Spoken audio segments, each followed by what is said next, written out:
You ask Tiger to solve. This deals with linear equations with one unknown. The final result is n equals 5. Let's solve it step by step. Simplify the expression. Find the greatest common factor of the numerator and denominator.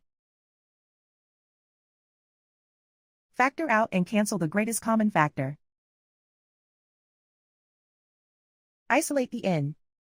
Multiply both sides by 8. Group like terms. Multiply the coefficients. Simplify the fraction.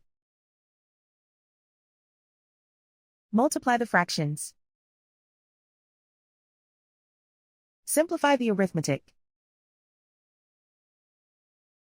And so the final result is n equals 5.